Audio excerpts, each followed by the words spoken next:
Nearly 14 billion years ago, at the beginning of our universe, it existed as a shapeless mass of a single material. This primordial substance has fascinated humanity throughout history, connecting the thoughts of people across cultures and time.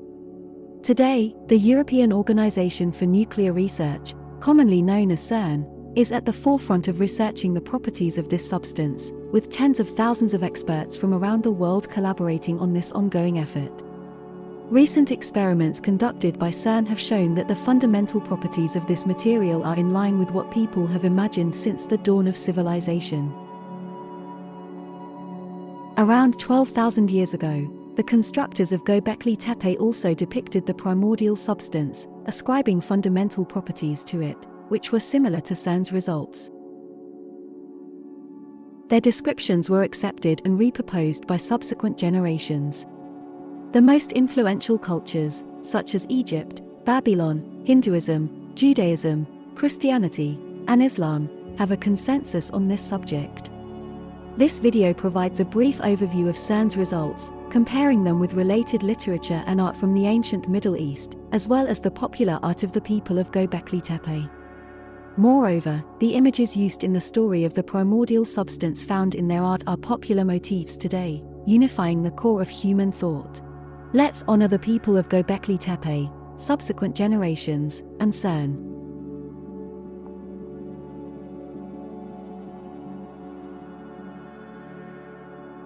We know that a nucleus is composed of protons and neutrons, which are made up of quarks that are glued to each other by gluons. When we talk about the beginning of the universe, we are referring to the time before the formation of the nucleus, when all quarks and gluons existed separately. This means that at the beginning, there was a giant mixture of quarks and gluons.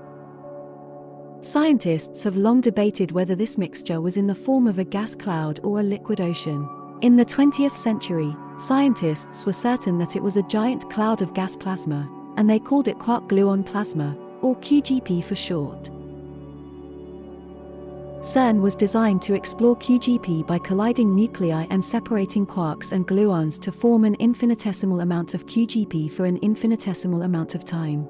In 2005, CERN was finally able to depict the state of QGP. However, to their surprise, they detected an ideal liquid, confirming that in the beginning, there was a formless ocean.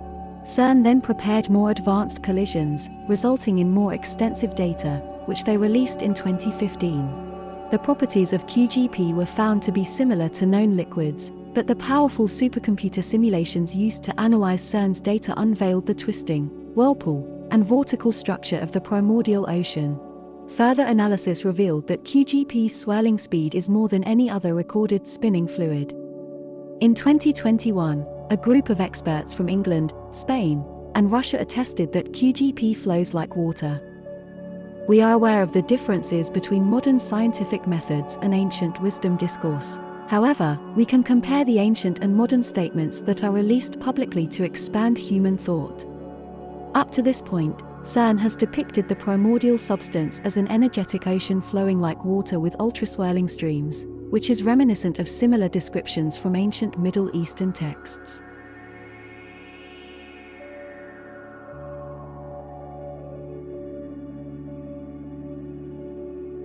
Throughout ancient Middle Eastern cultures, scholars agree that monstrous creatures, often depicted as coiled water snakes or dragons, were used to represent the mysterious, powerful, and chaotic aspects of the primordial ocean. The primordial substance in Egyptian mythology was Nu, a fiery fluid that embodied water, flood, darkness, and chaos. Its visual symbol was a coiled, giant water snake. Babylonian literature describes Tiamat as the monstrous mother of the universe, a powerful and fierce ocean symbolized by a giant water dragon. In the Old Testament, the Bible of Judaism and Christianity, the primordial substance is called Tihom, which is cognate with Tiamat and shares concepts with Nun. The metaphor used is Tannin, meaning snake, dragon, and sea monster. The Rig Veda, a Hinduism text, describes the beginning of creation as an unfathomable depth of water. Christianity also follows the Old Testament's depiction of the ocean, and influential patriarchs refer to Egyptian noon symbolized by the letter N. The Holy Quran exclusively mentions water at the beginning of creation and also uses the letter N to refer to noon. Scholars note that in ancient Middle Eastern literature, different liquids were often referred to as water, with the intended meaning extractable from the context. In any case, the common statement between CERN and ancient cultures is that in the beginning, there was a chaotic ocean, a concept also depicted by the people of Gobekli Tepe.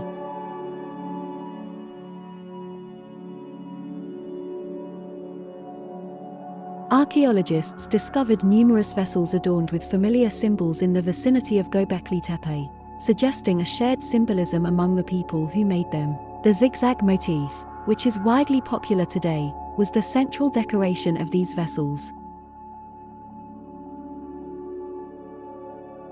It has been revived elsewhere and used as a standard symbol of water, and even as an Egyptian hieroglyph symbol over the millennia. The middle line of the zigzag motif features a serpentine head that reveals an undulating water snake and attested by scholars. For the people of Gobekli Tepe, the snake was a common and diverse symbol that appeared frequently in their monuments and elsewhere. It's worth noting that in this scene, water snakes tend to coil into spirals, which is reminiscent of the coiled water snake of Noon, the primordial substance in Egyptian mythology. It appears that the cultures of the Middle East were aware of this 12,000-year-old vessel that depicted the primordial substance. The use of these vessels in their daily lives indicates that the people of Gobekli Tepe lived with the memory of the water snake, which resurfaced in CERN's QGP, the Jewish concept of Tihom, and the Egyptian noon. These clear similarities reveal that the primordial ocean is a universal and timeless part of human thought. It's not surprising to learn that, almost 3,800 years ago, children were reminded of QGP when learning to use alphabet letters, especially M and N. Scholars are certain that the Egyptian zigzag became the letter M in the ancient alphabet, which was called Mayim and meant water.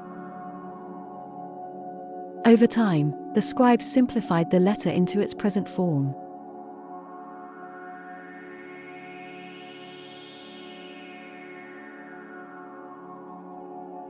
The snake, on the other hand, represented the letter N, and was also simplified for ease of writing. In the ancient alphabet, the name of the letter N was Nun, meaning water snake, reminiscent of the symbol of the Egyptian noon.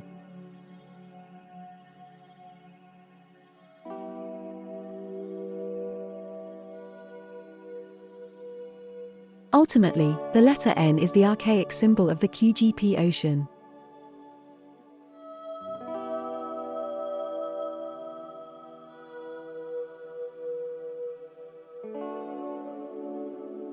Today, experts use CERN's results to complement the Big Bang theory and complete corresponding models. Meanwhile, ancient cultures used it to narrate their creation stories, connecting human life to the universe's laws. Evaluating the reliability and applicability of ancient and modern models is an invaluable subject, which we will explore in future videos. However, for this video, we focused on the very first material of the early universe and did not discuss the differences between models and methods. Today, CERN and colleagues explain the very first substance of our universe as a swirling ocean of quarks and gluons, similar to water. This statement is supported by comprehensive scientific models and theories, which are far more detailed than ancient literature and art. However, the principal similarity between the primordial ocean of CERN and that of ancient cultures is undeniable, marking the first letter in a timeless story. Although the first written texts of history date back 5 millennia, the connection between the primordial ocean and the motifs of Gobekli Tepe is not based solely on literature. Nonetheless, our results are rooted in an unbroken line of related symbols throughout history expressed in ancient Middle Eastern literature. If we disregard the popular motifs of Gobekli Tepe, the striking consensus from 5 millennia ago until now remains. The consensus about the primordial ocean in ancient Middle Eastern cultures was attested before the 21st century. Subsequently, the 21st century advances in archaeology, epigraphy, comparative linguistics, and CERN shed light on the uniqueness of QGP, water snakes or dragons, Nu, Tihon, and En. Join us as the source of ancient knowledge of the QGP ocean unveils itself in the timeless story. In the next video, we will explore the common model of galaxy formation for both modern and ancient humans, bringing us a step closer to understanding the source of their knowledge.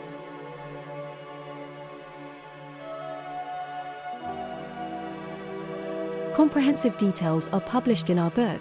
Please share, like and subscribe.